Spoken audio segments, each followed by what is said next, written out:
Okie dokie, good evening ladies and gentlemen, and welcome back to Story Time with Phil, History with Phil, crazy random gibberish with Phil. I honestly don't know. This is a continuation of a format that has recently been invented by me, myself and I, where I witter on about absolute rubbish. Okay, so last time in our last episode I told you all about the glorious history of the United Kingdom, of England, and how it all began, and all of the wonderful things that happened. But you see, there's more to life than history, and there's more to life than the United Kingdom. As much as the British Empire and its advocates would like you to think otherwise, there's more to life than that. So I'm here to give you a lesson about something a bit different, something a bit more useful to you in your everyday life. Because let's be honest, how often in conversation is topics such as the Curry King of the United Kingdom going to turn up? So, what am I going to tell you about today? Today, I'm going to tell you about women. And I'm going to tell you about relationships and how to win at them according to history. And so, we shall begin. So, the first thing you need to understand about women is they like loyalty. And I'm going to bring up a few points like this, and we're going to demonstrate them with stories from history. Okay, so, let's begin. The first one, loyalty. How to be loyal to a person. Well, for example, if you say something to them, you have to follow it through. You have to carry on with that thing. So, there was a man, and he looked a bit like that, except, oh yeah, he did actually look a lot like that, actually. He was a crusader. He was a religious, where's he gone? He was a religious man, you see. And he was told by his leaders that there is some badness going on in the Middle East. You need to go over there and stop all of these religious goings on that are going on. So go over there in this crusade and wear a great big white gown, go over there and win the fight for us. So anyway, this is how the crusade started. So, he was a crusader, he was a soldier in the glorious army of wherever he came from. And he had a wife. But of course, wives couldn't go to war, so the wife had to stay at home while he went off to fight in the war. Perhaps I should have chosen the game where I'm less likely to be interrupted.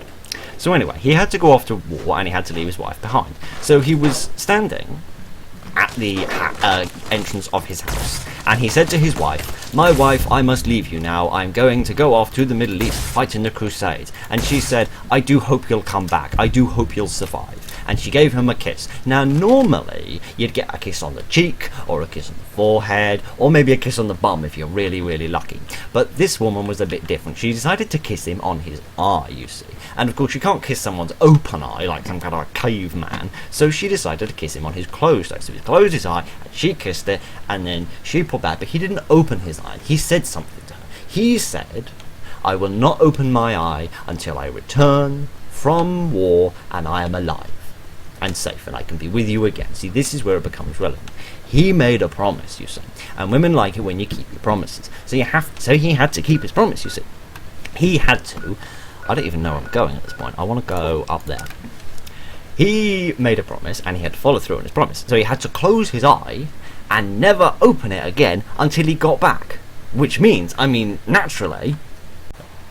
So he had to charge into war like this.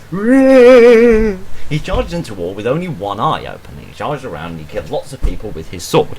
The only problem was that, of course, with only one eye, your combat effectiveness is severely reduced. And he died.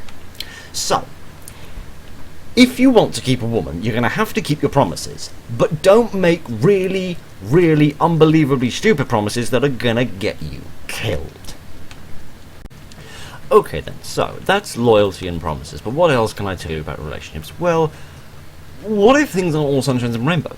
What if life isn't a bed of roses, isn't just an avalanche of kittens and puppies and fluffy faceness in your face? What do you do then? Well, that's when grief sets in. Grief's a very bad, very sad thing that nobody particularly likes. So, how do you deal with this? Well, for this, we have to turn back the historical clock quite a bit further.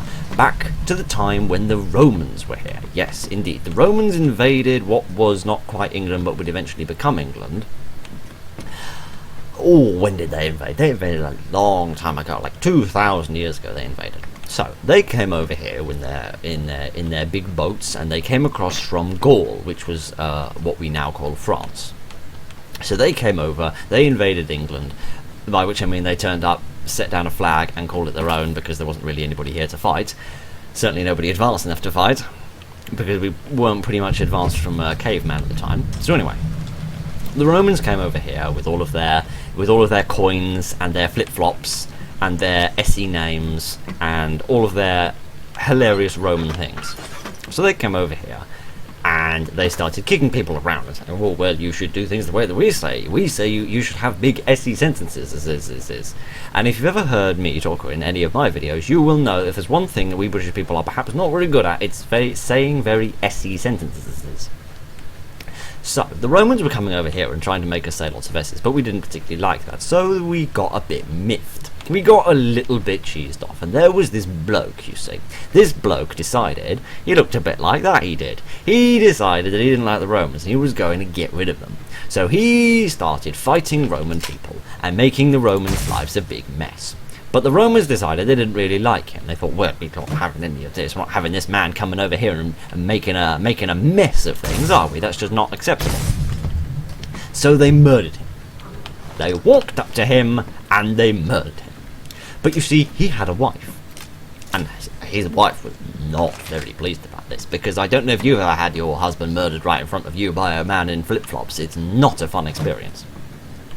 So anyway, she was very cheesed off.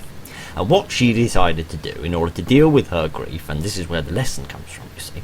The lesson from history today as to how to deal with grief is that you should do what this lady did, and her name was Boudica, or Boadicea. Nobody's quite entirely sure how it's pronounced.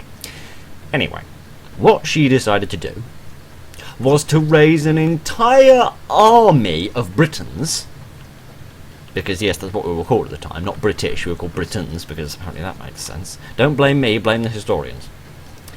She raised an entire army of people, and she went around kicking Roman bottoms. She went around and kicked Roman men up the bottom, she went around and kicked Roman boys up the bottom, she went around and kicked Roman women up the bottom. If there was a Roman she could find, and it had a bottom, oh my giddy aunt, she would... What was that? Oh, that's good. She would kick it. And she did it a lot. She did it so much that she got an entire army behind her of people that thought, well, we don't really like the Romans and their flip-flops and their SE sentences either, so we think we're going to go around and kick them up the bottom as well. So she raised this entire army of British people, and they rose up against the Romans, and they kicked the Roman bottoms so very hard, they kicked them all the way over the channel, and they left England. And that's how the Roman invasion of England ended, and how Boadicea became a famous British woman, possibly one of the original strong women in legends, I don't know. But that's how you deal with grief. So, if you are a bit sad about something, like, I don't know, maybe you've fallen over and you've stubbed your toe or something, I don't know. Something's happened that's made you not be having a very good life at the minute. What you should do is raise an entire army of people and kick whoever made you upset up the bottom until they leave your country and go back to Rome. And that's it. Okay, so that's an example of how life and love can perhaps not be as successful as physically possible if you have a Roman person coming along and murdering your husband. But suppose you're not even that lucky. I mean, Boadicea had a husband. Suppose you're not even that lucky and you can't find anybody. What should you do then? Well, that's obviously a very sad and unfortunate set of circumstances that a great many people are stuck in, particularly now, more than ever. So, what should you do if you can't find anybody? If you've searched high and you've searched low, you've searched the cupboards, you've searched under the bed, you've gone all the way to the North Pole looking for somebody. Well, frankly, I'd say that you're a bit of an idiot. You should probably look in the bar or something. But never mind. What should you do? Well, I haven't been here in ages. I can't even remember what this place is. Well, what should you do then? What you should do is you should find an alternative. Okay, so what should you do in that circumstances if you can't find anybody? Well, for this lesson, we turn to Nikola Tesla. Now, Nikola Tesla, as most of you will probably know, as he's a bit more recent than most of the people I talk about, he was a man. He was a man who did lots and lots of thinking. He sat in a chair and he did lots and lots and lots of thinking to invent all sorts of weird and wild gubbins and stuff and things. So anyway, he was an inventor. But you see, he was so busy inventing stuff and inventing new things and all sorts of stuff that he didn't have time to find himself a wife, you see. Which is a bit sad. But you see, he needed... I mean, you know, everybody needs somebody to love, so he needed to find somebody. So he decided to marry a pigeon. Yes. Yes, that's it. That's as far as this section goes, because I cannot think of anything that I could possibly say that would be more absurd than one of the most famous inventors of the past 200 years married a pigeon. I'm not even kidding. Look it up. Okay, so those are some of the things that you should do in order to get in relationships, or to survive relationships, or to do stuff in general. But you see, I want to go a bit further than that. I want to show you the benefits of relationships and marriage as well, you see. I want to show you that. So, for that, we are going to turn to somebody that I have talked about before. We're going to talk about Queen Elizabeth I. Yes, the Virgin Queen. And that becomes very relevant in a minute. You see, she understood the power of marriage. She understood the power that a person wields with marriage, you see. So, there were lots of other people around when Queen Elizabeth was around. You know, the world population was not one. There was more to the world than Queen Elizabeth. And you see, lots of them were people that wanted to marry her, you see. Because, of course, if you're married to the Queen of England, you get a certain degree of power. So, of course, they all wanted to marry her. And you see, when somebody wants something, they're willing to do other things in order to get it. So you see, if anybody ever threatened to declare war on the United Kingdom... Have I not emptied this place out? Where was he hiding that whole time, while I was talking? I got no idea. But he's dead now, so we don't have to worry about it. Right, where were we? Oh yes. So if anybody ever threatened to declare war on Britain, Queen Elizabeth would say, well, I'm not going to marry you then, am I? I'll have to marry somebody else. And they say, oh dear, what have I done? And they'd lose all their power, you see. So that was an example of how marriage can be useful. But you see, chances are that you are not the Queen of England. If the Queen of England watches my videos, then, well, good evening, ma'am. But I mean, statistically, it's quite unlikely. So, how can I bring this down to a level where it's more useful to you? Because I'm not just here to tell you stupid stories. I'm here to tell you stupid advice as well. You see, it's not just story times, it's also advice. So, how can I bring this to you? Well, you're not the Queen of England, probably, and you probably don't have suitors that are kings and queens as well. You're probably just an ordinary person like myself. Except, hopefully, you're probably not as insane as I am. So, what can you do in a relationship in order to try and get stuff out of it beyond all of the normal gubbins? Well, you can say things like, let's see, give me back that can of bicycle wheel oil you stole, or no more having my hoodies. What else can you say? Well, you could say something like, make sure that when you leave a room you turn off all the lights, or else when you're asleep I'll come into your bedroom and I will grab your feet that are sticking out from underneath the bedclothes and you'll think it's a demon trying to eat you. Or you might say something like, I'll bake you a cake if you promise to stop singing that dreadful song in the shower, constantly, all day, day in and day out, till it drives me to absolute drink. If you stop doing that, I'll bake you a cake. You could say something like that.